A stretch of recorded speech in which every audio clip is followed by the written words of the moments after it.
All right, let's call this meeting to order. Roxanne, would you take roll? We'd all stand for the Pledge of Allegiance and the invocation, please.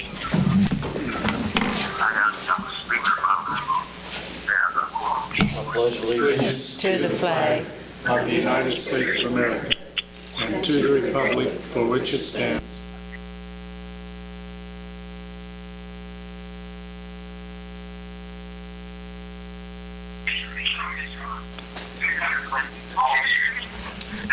Father in heaven, we meet this day as a city council. We ask that thou would be with the leaders of this fine city, that as they make decisions, that they will be what is the best interest of this town. We ask that thou would be with each of us as we go about our business, that we may do so in a manner pleasing unto thee, and that we may travel home in safety. And these things we ask in the name of Jesus Christ. Amen.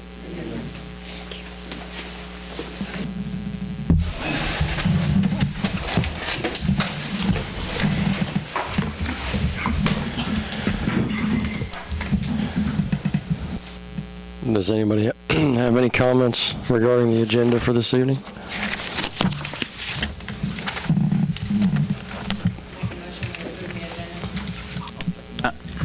We have a motion and a second. All in favor, please raise your right hand. Do you approve the agenda, Bob? Maybe you don't. Bob, we just approved the agenda. You support the agenda? Yes. Okay. Now's the time for public comments. Do we have any public comments this evening? I got a whole list of goodies. Today is Funston's 150th birthday. I hope you all remember that. The Veterans Day Parade was very, very nice. The speaker was outstanding, and Becky was outstanding. I just wish a bigger crowd had have shown. For you veterans that I don't have your picture, several of them scolded me. I have 150 of them in the Historical Society that ran all day. And on my screen, Nancy's projector, mine burned out, and I need all of them, so I'd like to get those, so we'd have all of the Allen County soldiers. I want to thank the city for how much they helped on Farm City Days and the Veterans Day Parade and the flags out. I mean, we look really nice as a city. The school PTO, I'm sure some of you have received a message that they need money for games. And I know Rotary gave them $300, and several people are buying the games, but they are wanting these because the kids play indoors, and with these groups together, they don't have enough games for like all the fourth grade together and so forth. So you can take your money down to the shirt shop, or you can ask Becky Nilgis and she'll come pick it up. It's a good reason, because kids today don't play that many games. I know when I was in middle school and I played my first Scrabble with a kid, I said, I can't play, I got a pass. He said, why? And I said, I don't have a vowel. He said, what's that hurt? Now, if you haven't played Scrabble, you got to have a word, and you can't have a word without a vowel. So I'll just, you laughed first, so thank you. She's old enough to know it was important. Remember, Veterans Day is Wednesday, and we need to thank our vets, all of our vets. Thank you. Thank you. So if I miss, and Carl, thank you. Happy Thanksgiving to everyone. And see here, Iola is going to be on the third weekend, Friday, at 10 o'clock here in this building. Don't forget, we have some good things coming up. I got, for the commercial, the Daylight Donut Lady, and I'm telling you, that operation's something else.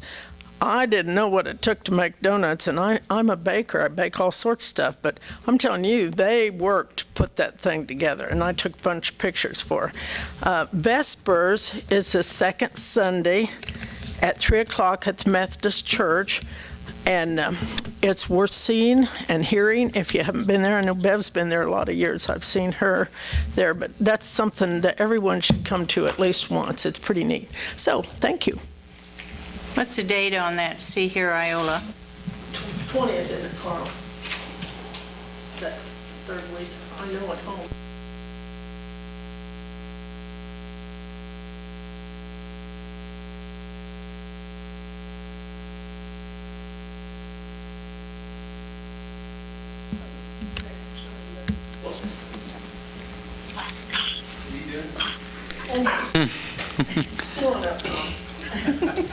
Hi, my name is Tom Nevins, for you that don't know me. I'm here representing the Veterans Day Committee, and I wanted to thank the city for what they did to help us. There's about 7 of us on the committee, so we can't do everything. But the city really did stick out there and help us, from the Parks Department to the city, streets, even the street sweeper. We appreciated that, because I know who was going to get voted to clean up after the horses. We do appreciate this town, and we do appreciate you all for serving. And it was good that we honored the veterans. We need to do that. We need to remember what they do give in our honor. Thank you. Tom? Yes. If you hurry, you can make it to La Harpe. They're feeding the veterans at the VFW tonight. I know.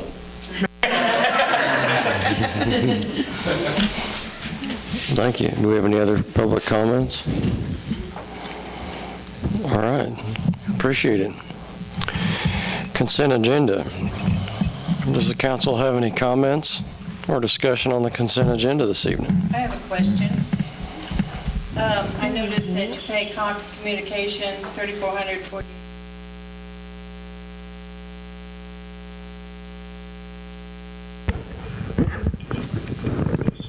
You know, initially, I think the first year we did save, I'm not sure the percentage, but I think now the rates have come up to where it's about where it was before with AT&T. Oh, really? Looks like you need to talk to them again. We'll have to figure out a better deal. Seems like you only get concessions if you switch companies. Oh, you're going to switch again. And for a year.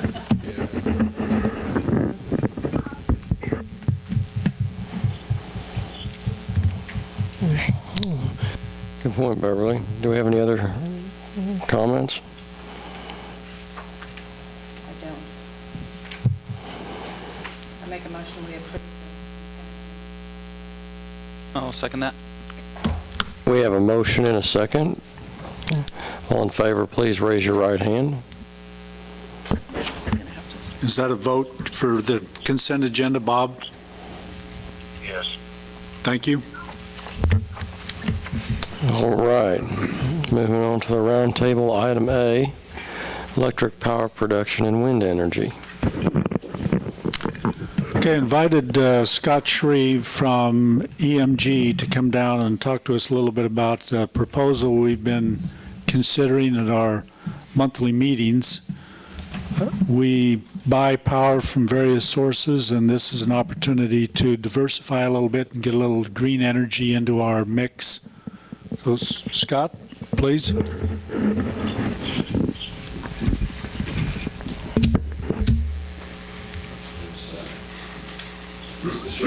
we'll talk a little bit.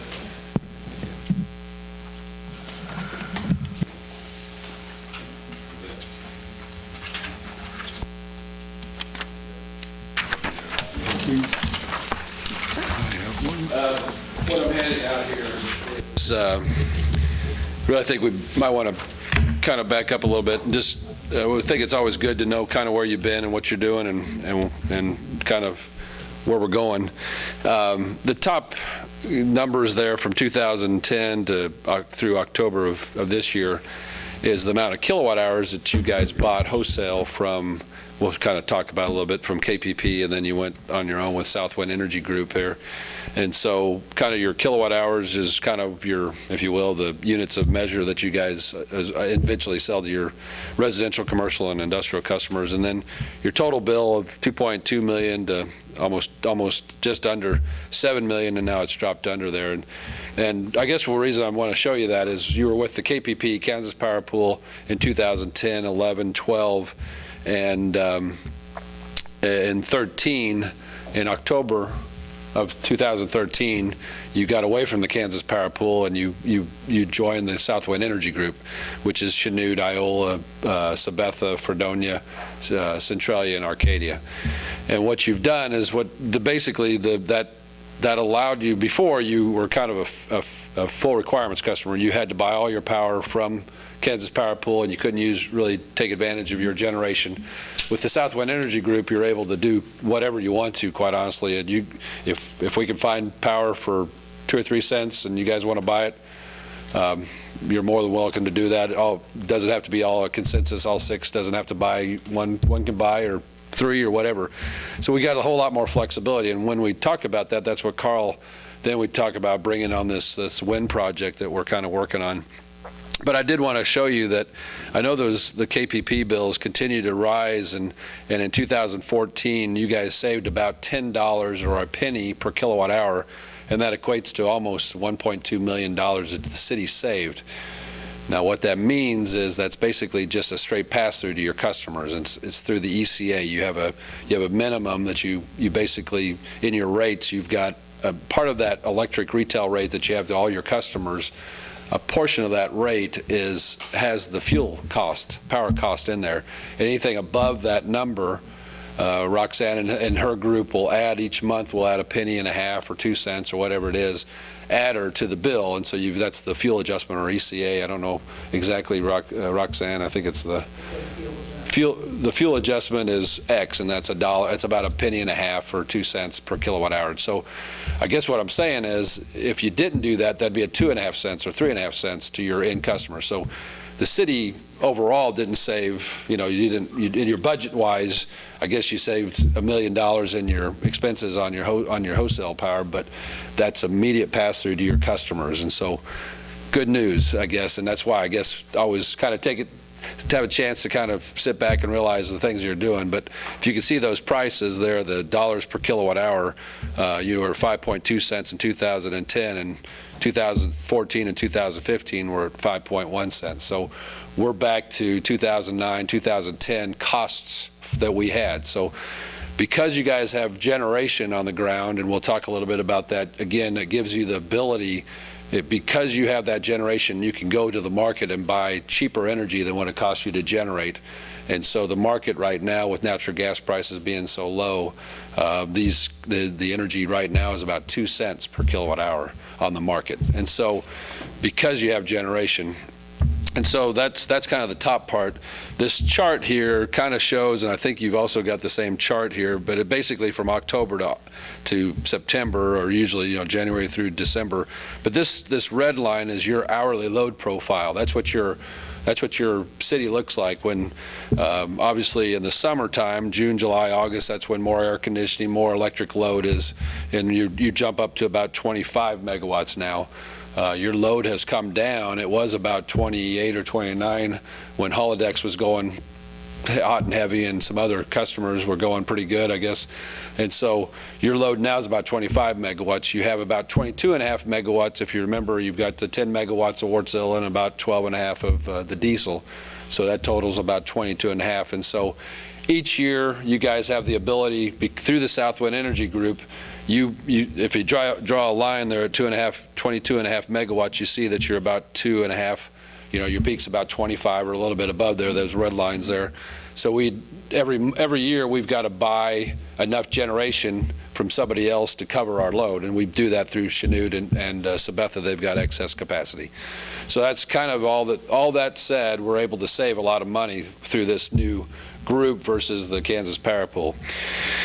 So with that said, the blue line is this 3 megawatts of wind that we're proposing that the city take advantage of. Westar Energy is our energy manager for this pool, and they are coming to us and trying to allow us the access to piggyback, if you will.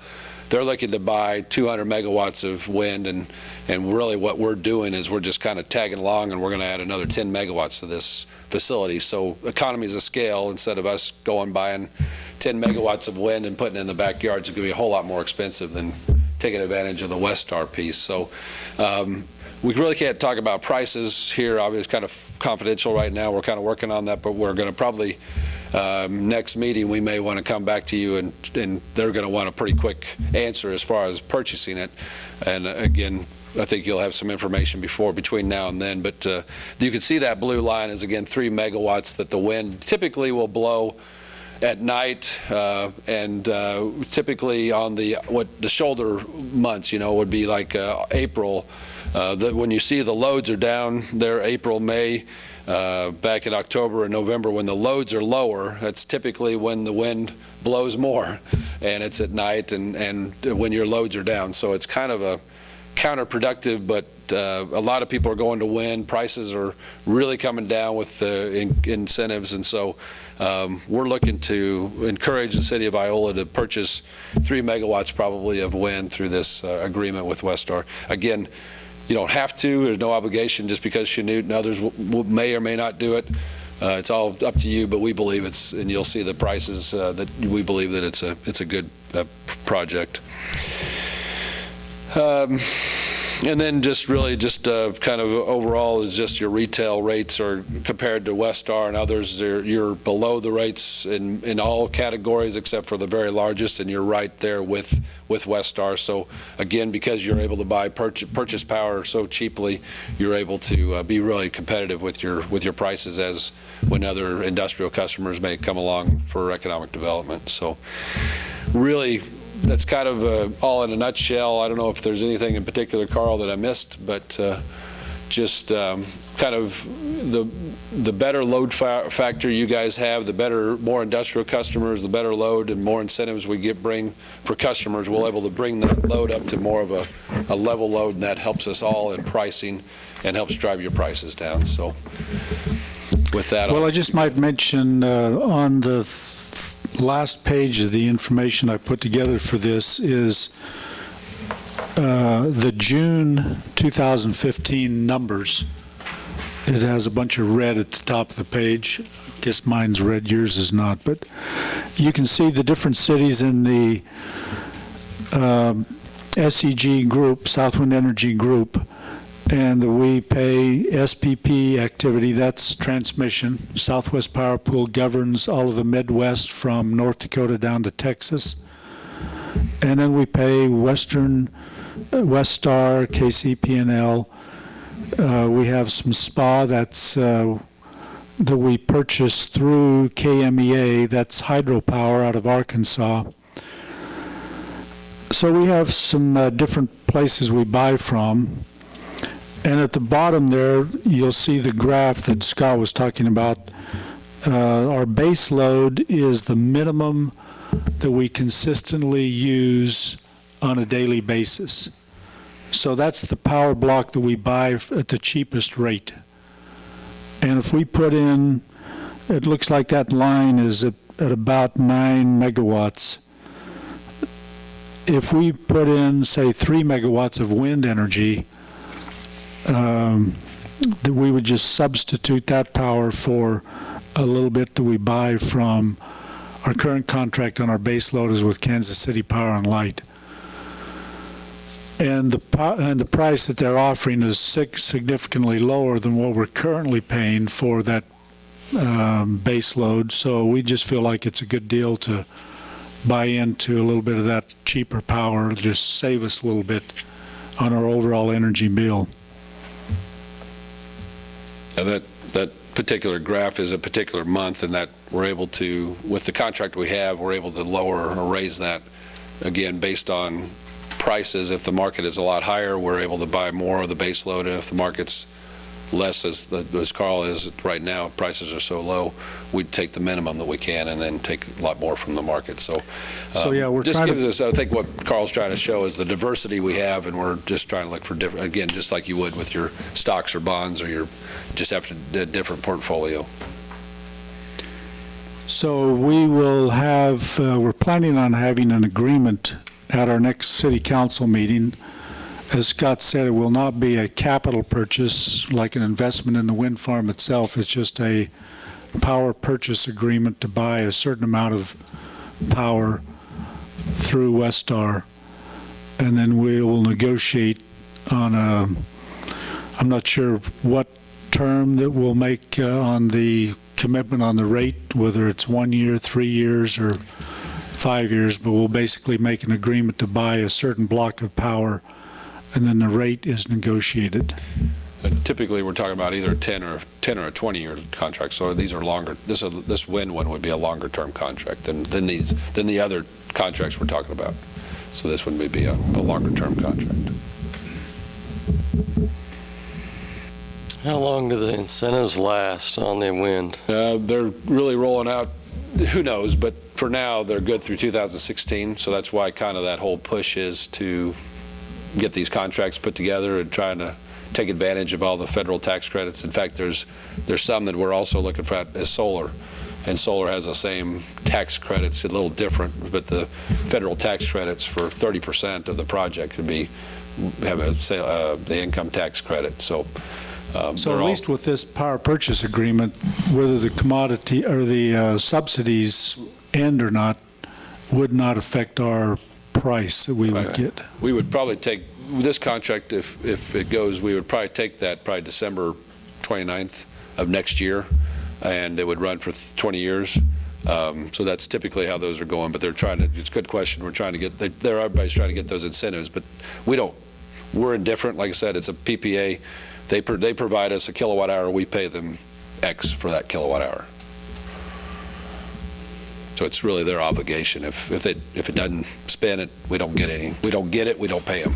So it's a good contract, I think. So, any other questions? So the purpose of bringing this to you tonight is so that you will kind of see what we've been considering here for a while, and then when this power purchase agreement shows up in the next council agenda, you'll have an idea of what we're dealing with.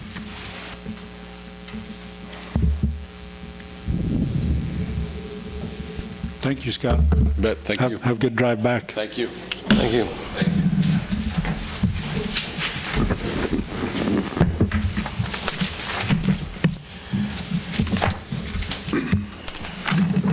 Thank you, Coral.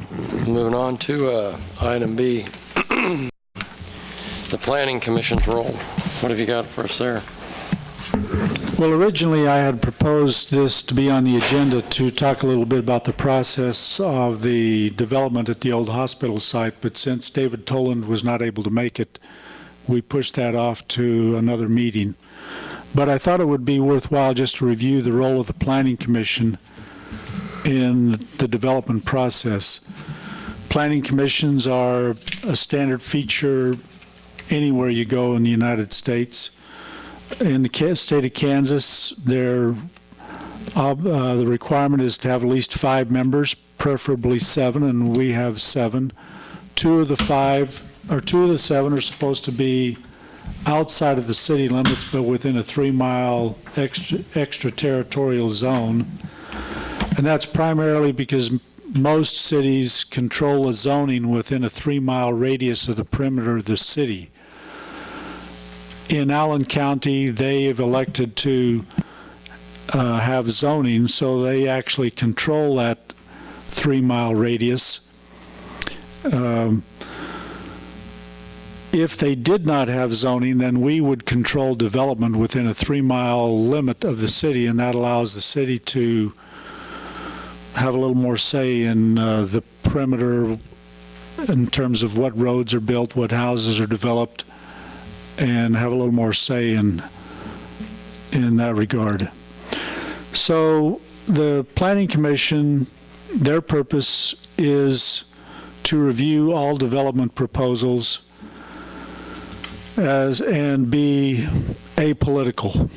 In other words, they're supposed to go by the books, what the Unified Development Code says, what the Kansas statutes require, as opposed to a city council that often looks at not just the rules, but whatever political, whatever issues might need preference at the time. So the Planning Commission is not supposed to put a political spin on whatever their decision is. Another role of the Planning Commission is to review the comprehensive plan. It was just updated just last year. There's a little note here under item number 3 about rezoning. The because sometimes even city council members like to call planning commission members and say, hey, we want this particular issue to pass, and so we think you should lean that direction. Well, that's not really the role of the city council. The planning commission is supposed to operate without pressure from other parties. So it says, while policy is involved, such a proceeding requires a weighing of the evidence, a balancing of the equities, an application of rules, regulations, and ordinances to facts, and a resolution of specific issues. Oftentimes, governing body members will get lobbied by individuals on both sides of a rezoning because these issues can be very contentious. If possible, governing body members should avoid discussing the issue with the public before it appears on the agenda, but at the very least must disclose any ex parte contact at the time of making the decision. In addition, the governing body should avoid prejudicing the rezoning before the matter appears on its agenda. Bias and prejudgment can be used as the basis for later overturning the governing body's decision. So the development process, particularly if it involves rezoning, there's a statutory requirement to notify all the neighbors inside the city limits within 200 feet of the property to be rezoned. If it's on the perimeter, you have to use 1,000 feet outside the city limits. And I just included some other guidance on planning and zoning committees from the Kansas statutes.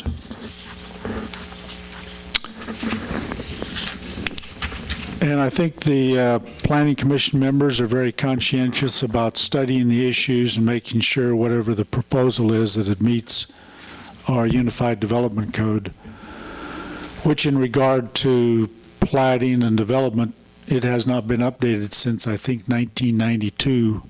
So our development code is a very basic plan, does not contain a lot of really unnecessary requirements. Most of the developing metropolitan areas have very detailed rules on what's required in terms of a site plan. But a site plan, when it comes before the planning commissioner, at least a preliminary site plan, contains a lot of detail in terms of sewer flows, what impact new development might have on our existing storm sewer. And so there's a judging of the impact on this development on the citizens or the infrastructure of a city as a whole, and who will bear the burden for those costs. So, for example, if it was a large housing development, the engineers would look at the proposed build-out of a development, how much, let's say we're talking about sewer lines, they would look at all of the build-out of all of the particular structures and decide if the existing sewer lines had the capacity to handle the flows. And if not, then the developer would foot the bill for upsizing the lines to a point where it would accommodate the additional flows. The same thing takes place with storm sewers to make sure our storm sewers are adequate.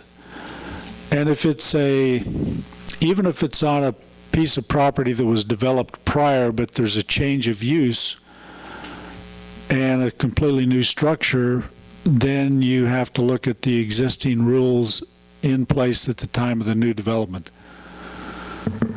So let's say that your impervious surface doesn't change, but the new requirements may require the installation of a retention pond to deal with stormwater, where you didn't have to deal with that prior because the rules over the years have become more stringent.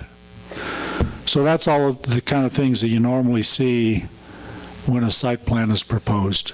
And the Planning Commission is the one that's supposed to look at those, see what the engineers have proposed, and see if it meets our existing requirements. It's kind of the same thing we went through with the Cedar Brook development and with the senior housing that was built out there.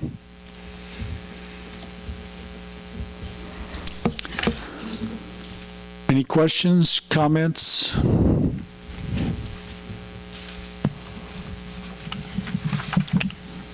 Okay, we'll then at the next meeting where we are, we'll be talking hopefully a little bit more in detail in specifics. We can't do a whole lot here as a city council because these issues have not been presented to the planning commission, and that's where they're supposed to go first. That's all I have to bring up on the topic. All right, thanks, Carl. It's good information to have. We'll move on to new business item A, Safe Routes to School grant.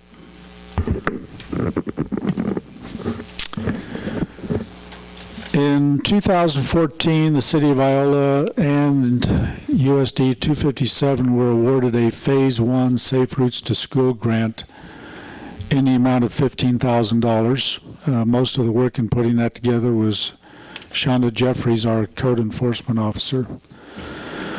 We're now coming up on the deadline for a Phase 2 application. The Phase 1 just included money for a design. We've had surveys passed out at some of the parent-teacher conferences. We've gone around and surveyed the condition of our sidewalks, our handicap ramps. Just around the 3 elementary schools and the middle school, because this program does not apply to high schools. And we kind of focused our attention primarily within a 2-block radius around each of the schools. So we looked at the condition of sidewalks, mainly on areas where there was no sidewalk. If it was a sidewalk that's there that's maybe in poor condition, we decided a sidewalk in poor condition is better than having no sidewalk. So we put together a list of projects. We've got this same information going to the school district. They're considering it tonight. And then we will need to submit this application before our next council meeting because it's due on the 20th of November. We're looking at a project size in the $200,000 range, and the grant will pay for 80% of the construction cost. I think the state had $14 million for the, what's it called, Corey, alternative projects? Transportation alternatives. $7 million of it's going in one category, 7 in another category, but so we're hoping to put together a project list that will kind of be a balance between what we reviewed and what the school district is proposing. Let's see, I think what you have in your council packet is the proposed list that we put together within about 2 blocks of each school, and that comes to about $180,300. And then the school put together another list that included, in addition to those items, some areas a little bit closer to the school on the entrances. So depending on what the school board decides tonight, we may add a few projects to this, or we may just take away some that are on it and add a few others. For example, at Jefferson School, they wanted wheelchair ramps and crosswalks on the southeast corner of the block. At the middle school, they wanted an accessible ramp to the east side parking. And then they had a couple for Lincoln and McKinley.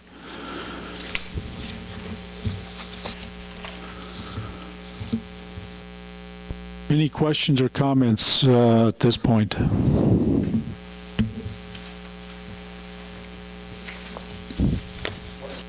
Where will our 20% come from? I mean, if we This will come out of our Fund 96 Special Projects Fund. Just sales tax.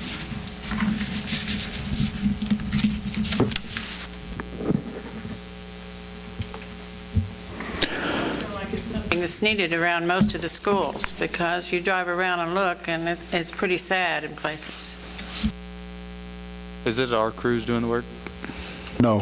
Okay. I'm gonna say. This would be projects that would be required to be designed to KDOT standards, and then it would be bid out for a contractor. It'd be similar to what we had to do on the Mopac Trail. Identical as far as the process, I'm sure.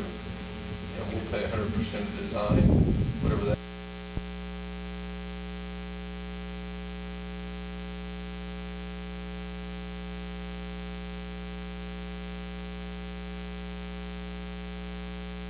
That will help cover some of the engineering cost and kind of what we've, and a little bit of staff time on the phase one where we've put this together. And we've been using Schwab Eaton to put together the proposed, or the cost estimate. So when I say that the grant will cover 80% of the construction cost, when you group the engineering design and the construction cost together, our total contribution for the project gets closer to 30 to 35% of the total project cost. But it's still less expensive than if we were to try to do it all ourselves and use existing labor, which means we would be very limited on what we could get done. Yeah, that's why I asked that, because put them in a bind doing that up Yes. down. I mean, there's also other aspects that we could apply for, like if we wanted to build a trail down Kentucky or extend the Mopac Trail on towards Kentucky.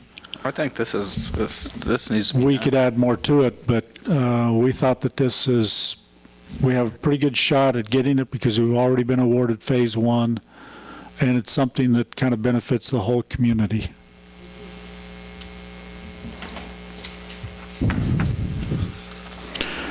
So if there's no questions or comments, I need a recommendation to approve the resolution of support for the Safe Routes to School grant application through KDOT and authorize the mayor to sign the completed application.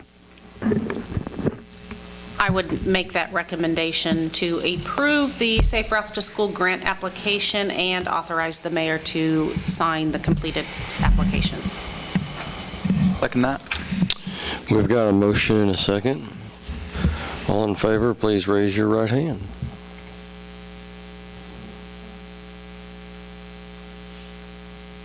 Bob, you still there? Oh, Bob. He's asleep. All right, I gotta hang up and call him back. I don't know when he dropped off here.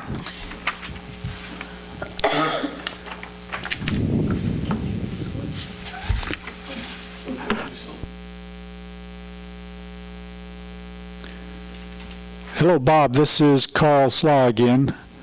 We just had a discussion about the Safe Routes to School grant, and there was a motion to approve the resolution of support for the Safe Routes to School grant and authorize the mayor to sign the completed application.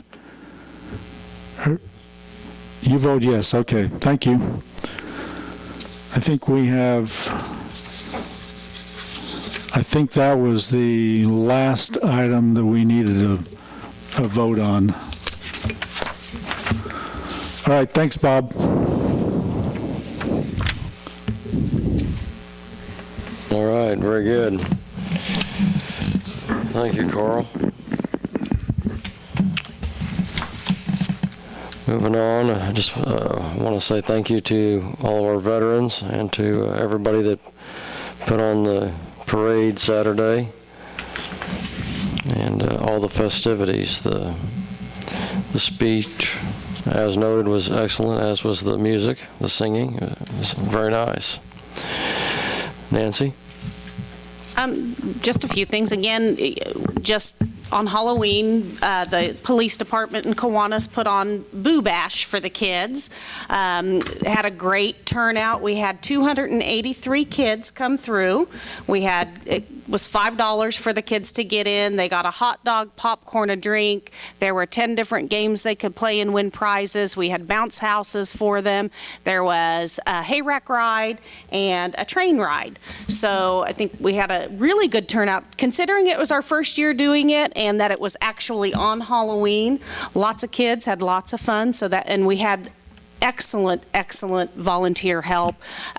We had, I think it was 18 of the college baseball players there, along with and some of them are also Phi Theta Kappa members there to help, and those kids were great. They did a great job. So, just thanks again. I mean, just one more thing where the city really steps forward and puts in some extra effort to help the community. I did have a question on something, though. For the train ride, we were going to do a little spooky train ride for the little kids and drive it through the beef barn for just to, make it a little bit spooky. Not too spooky, but a little bit spooky.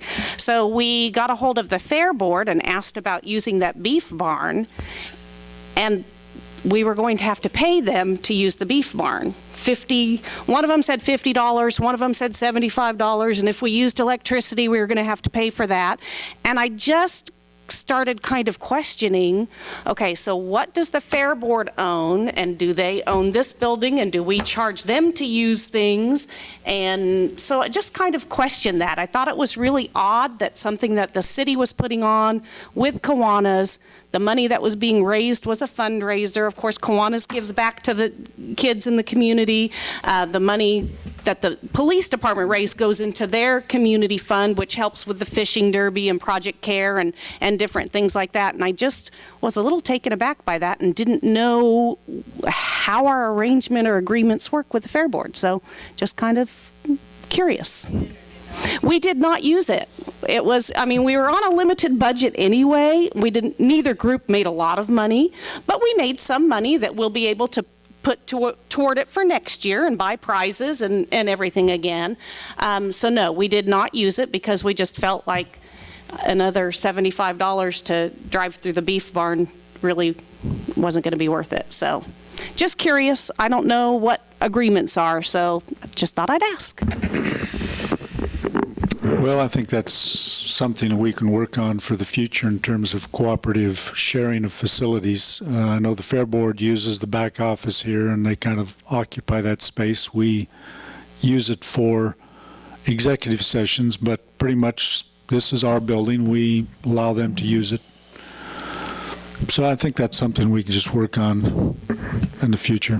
Okay, well, like I said, just wanted to bring it up. But all in all, it was a great event. We had a great turnout. We look forward to next year because it should fall a Saturday before Halloween, which will bring that many more kids out, we hope. And again, the Veterans Day Parade was great. It's just so neat to see all of that. And I did get my green light bulb from Tom, so I do have my green light bulb on my front door, and kind of neat looking to have a green light bulb. But again, thank you to all of our veterans.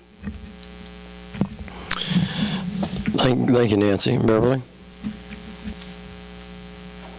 I just want to say thanks to all the veterans, and that's all I. Okay, good enough. Thank you. Is Bob still on there? Carl, did he jump off? Okay. Austin? Yeah, again, I just want to thank the other veterans out there, and thank the people that showed up to the Veterans Day Parade. It was quite fun holding that big flag all the way around the square. Arms have to get tired. Yeah, it wasn't bad this year. A lot of times that wind will get the circling in there and about jerk it out of your hands, so it was good. Walmart's still sold out of green light bulbs too, so. I don't think our Walmart got any Tom had somebody get them from the Pittsburgh Walmart to bring them here, and he was giving some out from the Veterans Day Committee. I don't think our Walmart ever got any, Well, so. I went out and looked because I was going to buy a bunch and they were sold out, so. Yeah, they were all picked through because it's all red and Yeah. green and blue and. Anyways, that's all. Thank you. Sandy?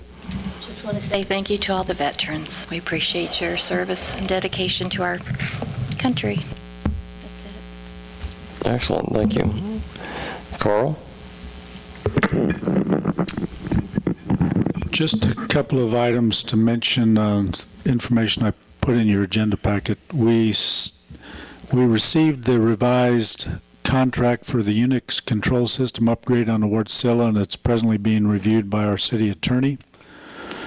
Roxanne put together a list, or the revised dates on terms of office for elected officials based on the statutes that were amended this last summer.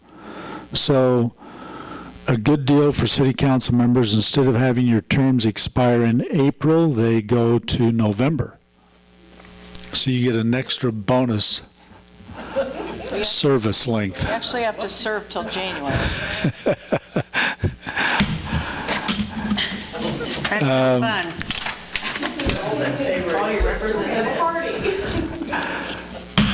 There's a sheet there that lists how much we're paying for our transitional reinsurance fee. This is with the Affordable Care Act for 2015. Our fee will be $9,940.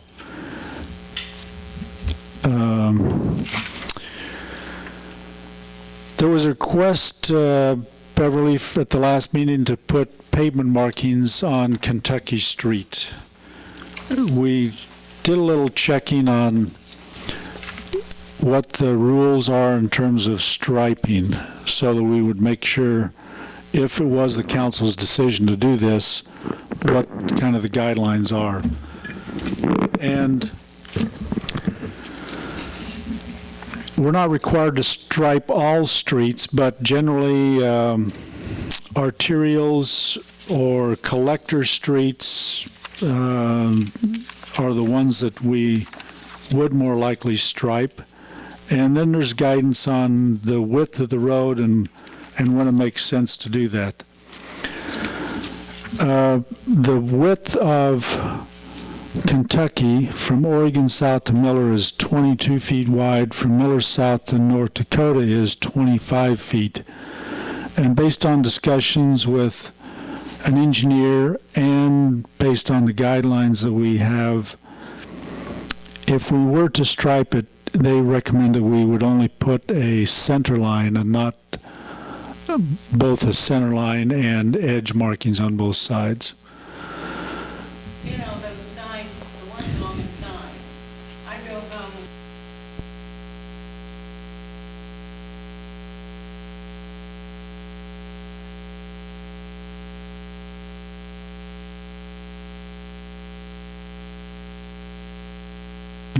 More helpful than the center line? You bet.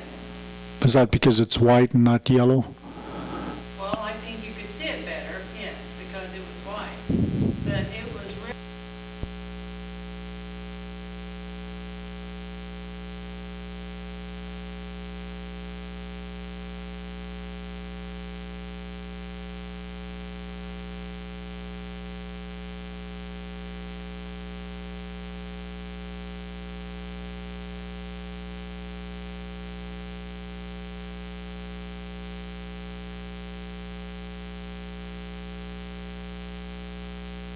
But it's nice to see those, we know where the edges of the road are, because, I mean, there's pretty good drop-offs on those ditches. So to know that that's where the edge of the road is, I think you're right. I think it really does help. I would rather see them on the side of the road than in the middle.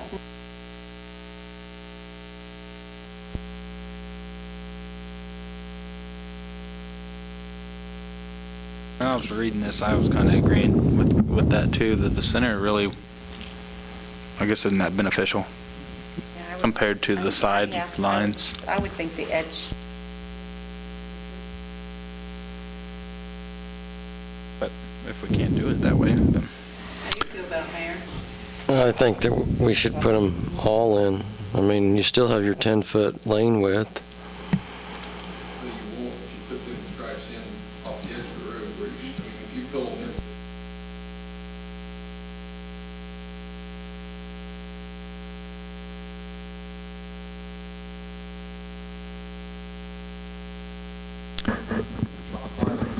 I mean, I was thinking just put it, you know, up there where the road gets narrower, just put it as far out as you can.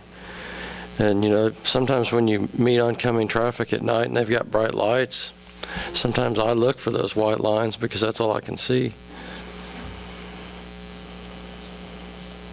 So someone want to make a motion? I'll make a motion. That we look into putting white stripes on the sides of the roads on, Yes. and if at all possible, put a middle stripe. I will second that. good with that, Corey? Can we? When I talked to the traffic engineer, he was concerned that when you do that, if the lane width doesn't meet that minimum.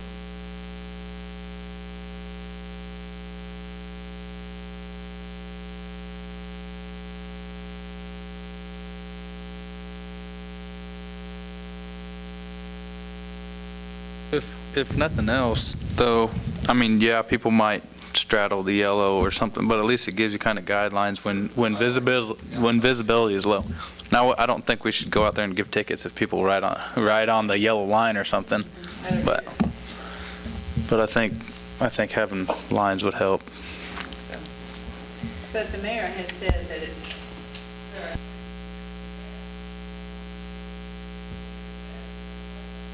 Well, why don't we just have you seen those solar lights that they have going up some of the on-ramps and off-ramps? Why don't we just put those solar lights all along it? You can do a lot of fancy things with money. I think paint's good. Paint's good. Well, that's what happens when that person that's really rich dies and leaves our city a lot of money, I guess. How Yes. about that? I've been playing the lottery. Yeah, I think the reason for the staff recommendation is, you know, we like to follow or comply with the request of the council. We also want to make sure that we're not violating some rule that would place us in a liability situation where the lanes are not the standard width. But, you know, the question here is, how close to the edge of the road will we be able to place these lines and still give us our standard lane width? Beverly kind of word that, though, if possible, put the center, so, I Yeah. mean, that kind of leaves a little leeway. And the cost relative to other improvements, like putting in streetlights, is small. It's more a matter of labor time than it is the cost of the paint. Should have went down and talked to Kenny. He's the painter. Yes. But you know, you go south on State Street out to Gates.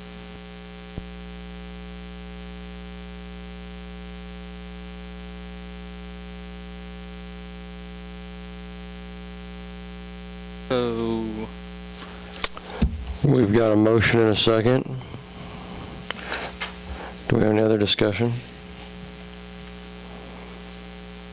All in favor, please raise your right hand.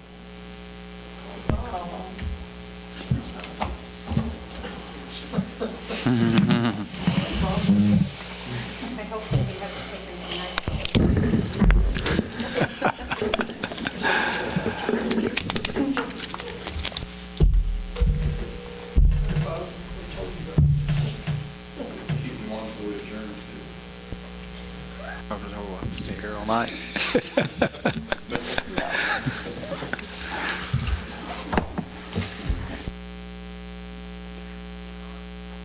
Hello, Bob. This is Carl again. We'll let you go too quick.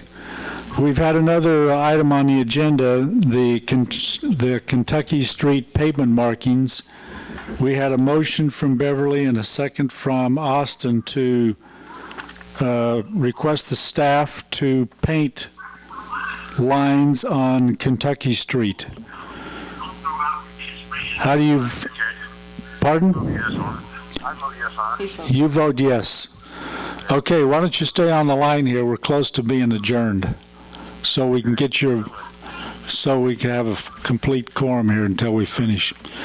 The last item is the Thrive Annual Dinner, which is, isn't it this November. 20th? Okay, I think Kara called around and got inputs from everybody, but just to remind you that I think we had about 3/4 of the council members available to go to that dinner. That's all I have to bring up tonight. Yes, okay.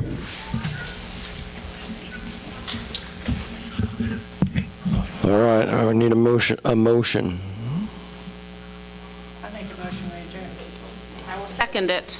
All in favor, please raise your right hand. Meeting adjourned. Okay, Bob, did you vote to adjourn? Okay, thank you. Thanks. See you, bye. Thanks for helping us.